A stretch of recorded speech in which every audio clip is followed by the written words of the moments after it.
Welcome to the Across the Bar podcast, where we talk about why today's headlines are important for your success at work. My name is Peter Rahbar, and I should be your first call on legal issues. And I'm Laura Brounstein, and I would love to be your first call on content and communications issues. Peter, how was your holiday? My holiday was great. I was really relaxed and got some good time with family and friends. It felt very festive, and I had some Good really to get that high out of your hopes. system before the end of the world. Yeah, I had some really high hopes for 2026 that maybe it'd be a little less crazy than last year, and then got clubbed in the head this week. Yeah. So wonderful. Thanks. Yeah, wonderful. Here we are. Yeah. We're recording just a few days after, Venezuela, and just a few hours after ICE shot someone who appears to be innocent and who appears to be a U.S. citizen to death Minnesota. in Minneapolis. That's obviously horrible, and it's obviously a terrible start to the year. So that sucks, but there's a lot to talk about with work now that people are back in the office. So, what do you want to talk about today? It does feel like work is rearing back hard. Have your days been very busy the last 2 days? They have been. Everybody wants to talk right away. Yeah. And by the way, I'm sorry, I'm rude for not asking how your holidays were. I wondered when you would. They were lovely. I had a lot of time in snowy, beautiful upstate New York, where it was so cold and icy. It was a perfect excuse to not leave the couch, which I love. Right.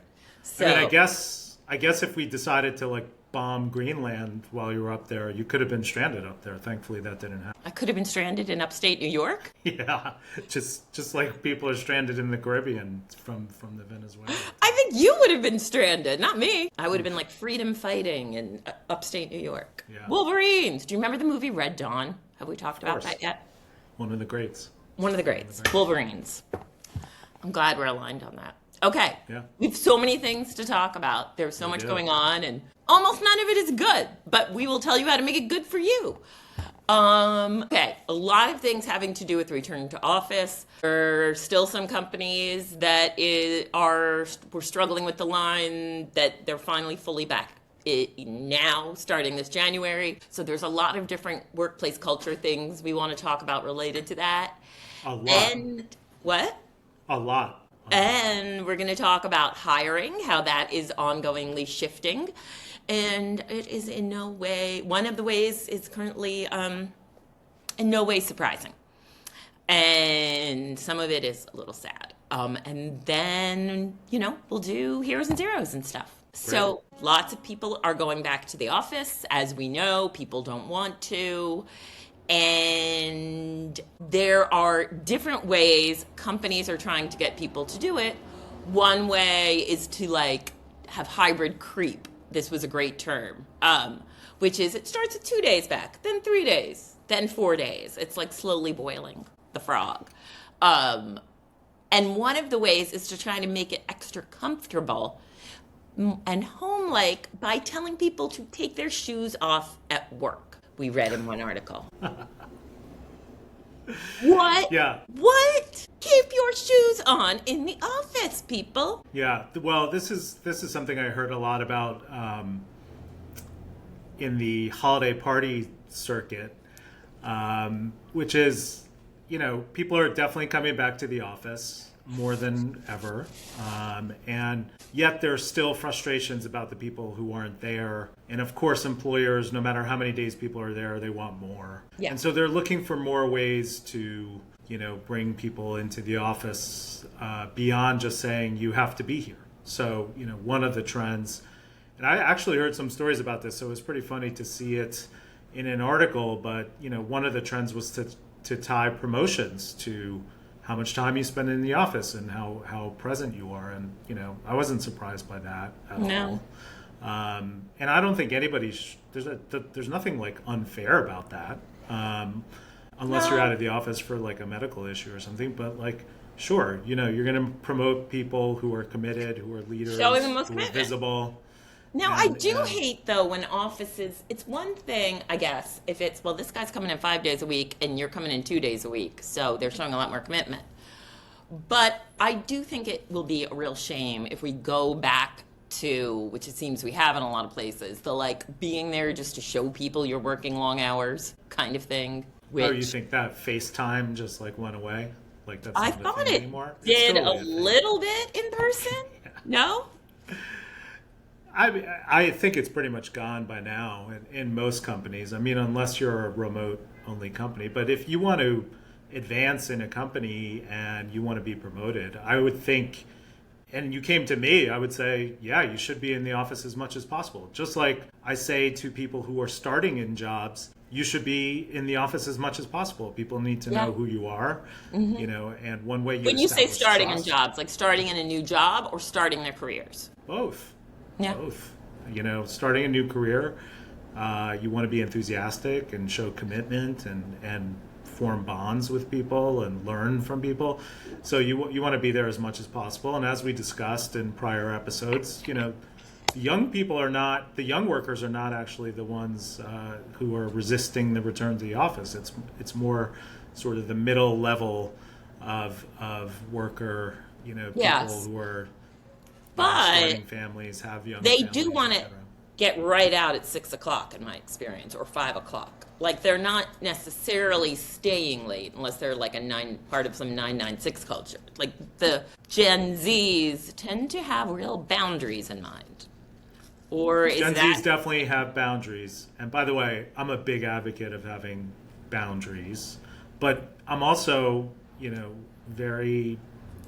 I strongly believe that you need to understand the culture you're working in, and that boundaries work in some places and maybe not so appropriate in others. If I started working at a law firm at the beginning of my career, if I just cut out of there every day at 6:00, I would not have much of a career at that firm. That's just when you were at Hearst, if one of the magazines you worked with suddenly had a suit come against it at 7 p.m. and you were like, I'm done for the day? Yeah. How would that have gone? Would that have That gone would over? not. No. I mean, law as a profession is a very hard place to set boundaries. I mean, So it's comms. I mean, certain kinds of comms. Yeah.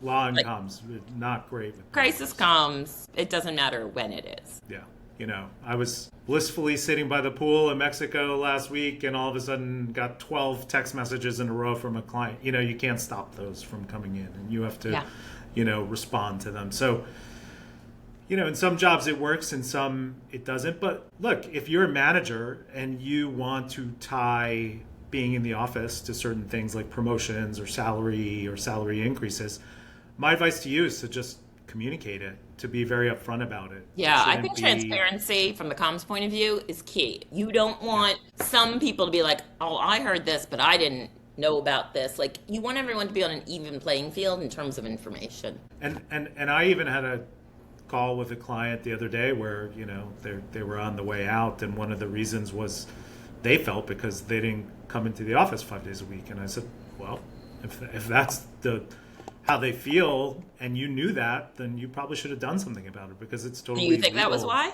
I mean, based on what I heard, yeah. I mean, and it's legal to, have that viewpoint on someone. But I would say, as an employer, if that's how you're going to judge people, just be very upfront about it. Yeah. This is important to us. We're going to make decisions based on your attendance. And, this article talked about something we spoke about, like the coffee swiping, people coming in and swiping and leaving after they have a cup of coffee. Now employers are ramping up even surveillance methods. They're going to look at mobile phone locations, like to the extent you have a work phone, they're using that. There's broad rights to employer surveillance, and in states like New York, it needs to be disclosed. But once it's disclosed, the employers use these tools, and they got a lot of them. Any employer could say to you in the state of New York, oh, by the way, you have to use company phone, and I track the location. Yeah, I mean, with very few exceptions. Like if you're in a union environment and they're introducing surveillance that they never had before, that's something they'd have to negotiate with you. But if you're an at-will employee and you're forced to use a company phone for business purposes, and they want to track that phone, they have the right to do that. But they have to disclose it to you. I mean, just like companies use keyboard trackers and internet trackers and data download tracker. I mean, the tools are there. A lot more came into being during the pandemic when people were working remotely. Well, so, yeah. Now they're being used. That's certainly a big point. Like, since I was last in some of those situations, things have changed. But I worked someplace several years ago where they didn't want to track it via swiping cards because they thought that was more authoritarian. So they wanted it to be everybody had to make sure their team was in. But that turned every team lead into a traffic cop. Right. Which was I was having to go to 60-year-old people and be like, why didn't you come into the office yesterday? You don't want to be lame like that, having those discussions. Well, you just feel a little bit like an idiot. Like, if somebody, I don't know. Well, how would you feel about telling someone to take their shoes off when they came to work? Would that be a conversation you would be comfortable having? I would say, please put your shoes on. When people don't warn you ahead of time that their apartment is shoes off before a party, that is one of my biggest pet peeves in the world. You could have an outfit, especially now that bootcut is back, and you could have an outfit that is totally based on the height of the heel. And if people don't give you a heads up, then you spend the whole night being like, I look like an idiot in my, holy socks and now cuffing my pants. Anyway, that's a tangent, but I think it's an important thing to know. But we did talk about, we read about some companies that, as a rule, require their employees to take shoes off and either put on company-issued slides or something. And to me, that just sounded crazy. I never liked to cut off any avenues of potential employment or career development. But I am comfortable in this moment saying, if your company is a no-shoes company, don't call me. We're good. Go about your business. I am not your ideal employee. Well, it's all about control. That's what that's about.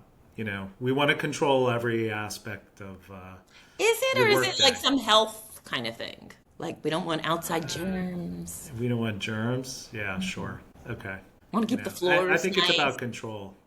Some bosses are total control freaks. And gross. Yeah. Are you a control freak as a boss? I would not think that you are. Me? Yeah. No way. No way. No way. Not at all. I mean, when I'm, managing people, I just care about good work product, good team environment, treating people well, getting along well, getting shit done, getting your work done, getting shit done, and not stirring the pot. Yep.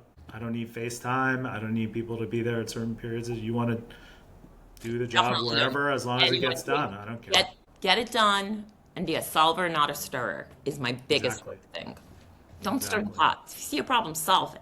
Don't poke it. A lot of people I admire would totally disagree with me, and they tell me all the time, but that's how I feel about it. So Same. So there you go. Same. When Across the Bar Media has a team of thousands, we can revisit it. So what's your view on happy hour?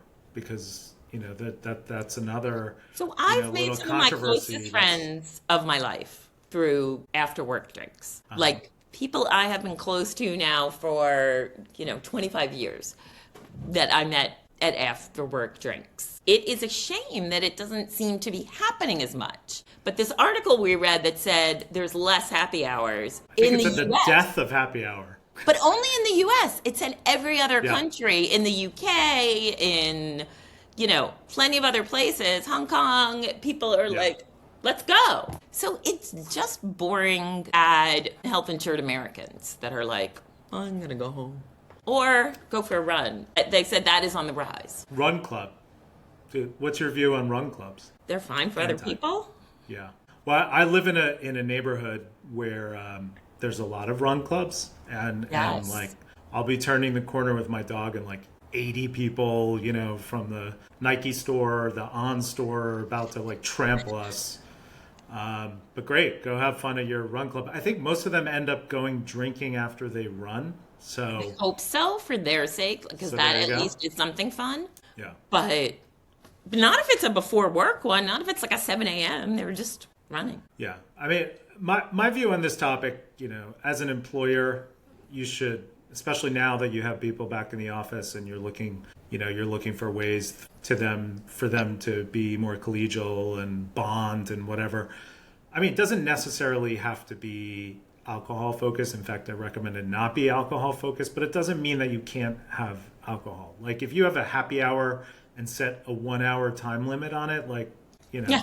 that's totally fine and totally fun. But there are other things you could do. I mean, You run want clubs are fine. multiple entry points to get people involved with office Yeah. culture. So you want to have like a breakfast club. You want to have like you want to have different ways that people can tap into their interests, especially if your company has done away with ERG groups, which sadly many big companies have since the advent of the Trump administration. The advent of the Trump. Yeah. Okay. That's very kind of you. Go ahead. Yeah. The advent. Okay. But there are, so another thing that we read about was some changes in corporate hiring and how companies are marketing themselves as employer brands.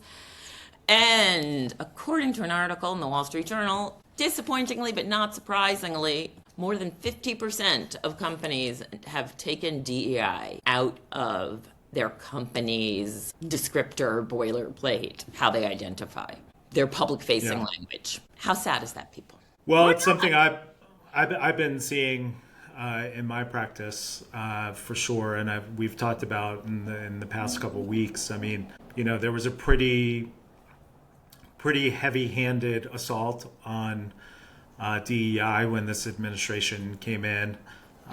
This not only dismantling government protections, but also going after companies that still chose to, publicly promote their belief in diversity, equality initiatives, or even just using the words diversity or equality in any context. I know of many, many companies that have done audits on their websites, consultants who come in and just wipe everything away, nonprofits that wipe them out of their program descriptions, scholarships that wipe the words out. It's really sad. Companies have spent a lot of time and resources, doing this work. The government agency responsible for pivoting, for enforcing anti-discrimination laws has even done it. They're trying to, right now, erase guidelines on how to detect harassment in the workplace. What agency is that? The EEOC. And in the last few weeks, the EEOC has solicited their key initiatives. Their two key initiatives are asking white males who feel discriminated against to come forward and file charges, and asking American workers who feel discriminated against to come file charges. I mean, this is an agency,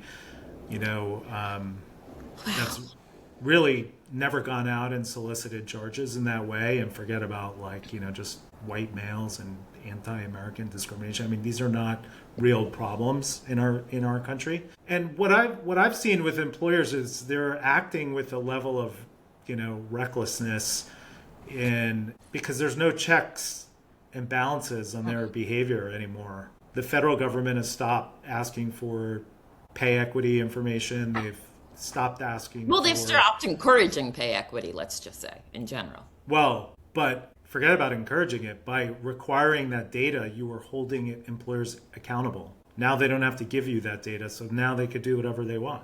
They don't have to give you reports on diversity, gone. So to me, it was no surprise to see this language, and also companies were starting to do it because of, podcasters like Robbie Starbuck and whatever is like former music producer who knows nothing about this stuff. I don't know who that companies. is. Yeah, no, don't worry, you don't need to.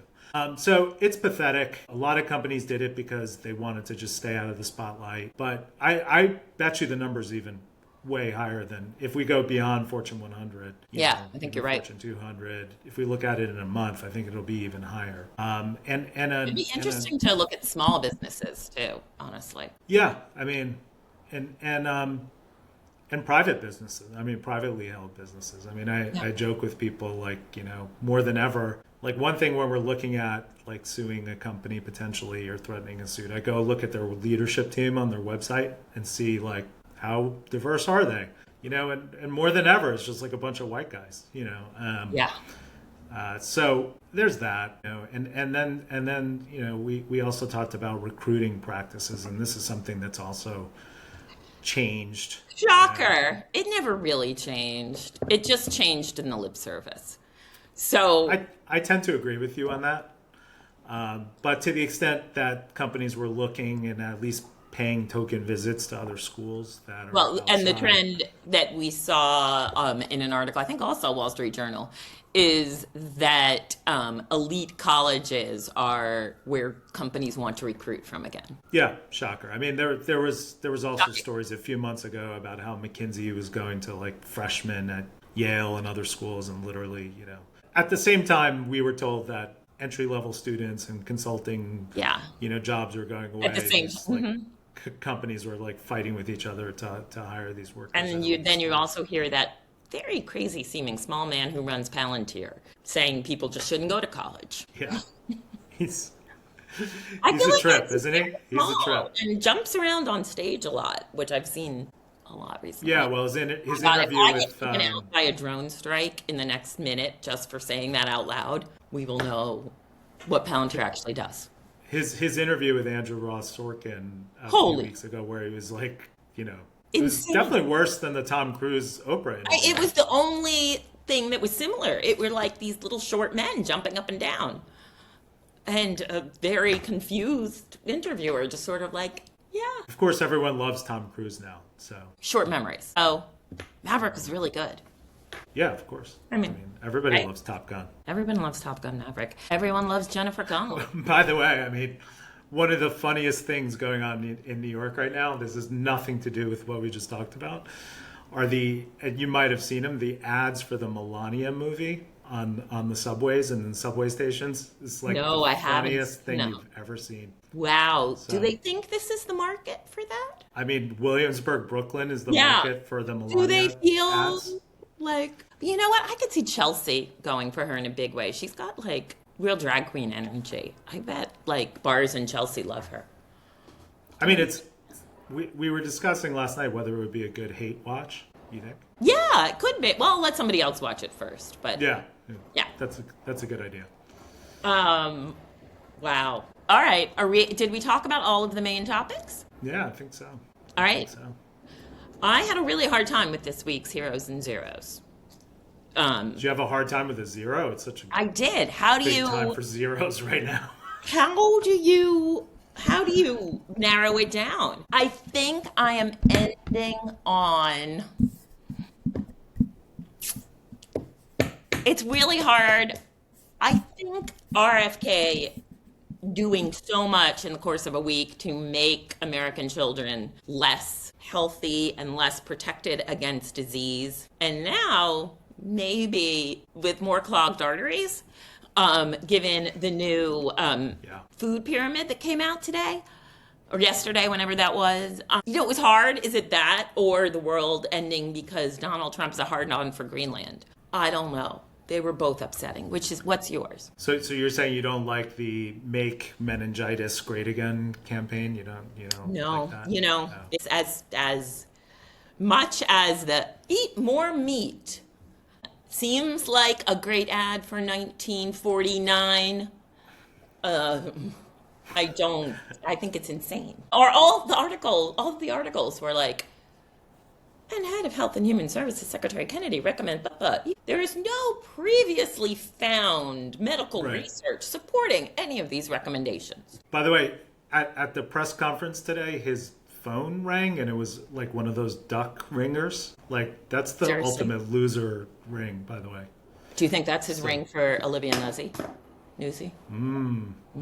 Oh my God, did you see the tweet that someone had that the most surprising part about the Maduro rescue was that Olivia Nuzzi wasn't there with him? Yeah, that was a good one. Sorry. That was a good one. There was a lot of tweets and memes and not memes around the Maduro arrest with his outfit, his constant outfit changes. I don't even know how this was possible. God. Whatever. Okay, my zero, it's sort of a holdover from 2025, and it's kicked into high gear already. I would love for people, like regular people, so people who are not members of the media or a media company, to stop acting like pundits on social media. I do not want to hear... No, I do not want to hear like my random friend trying to break news about what's happening in some part of the world based on some random post they read that's probably wrong. Yes, I hate that shit. Okay, Stop but it. are we not in a little bit of a glass house? No, we have a podcast where experts on the topics we're talking about. We're not breaking news about anything. Please, just stop. I mean, people were doing it around the Brown shooting. People are now doing it around... They totally identified the wrong guy and went after him. I mean, like, you could get sued. Just stop. You could get someone killed. Annoying. I would like to get my news from news sources, not from randos on my Instagram. So when you say you want to get news from news sources, when they end a broadcast saluting a Marco current Rubio?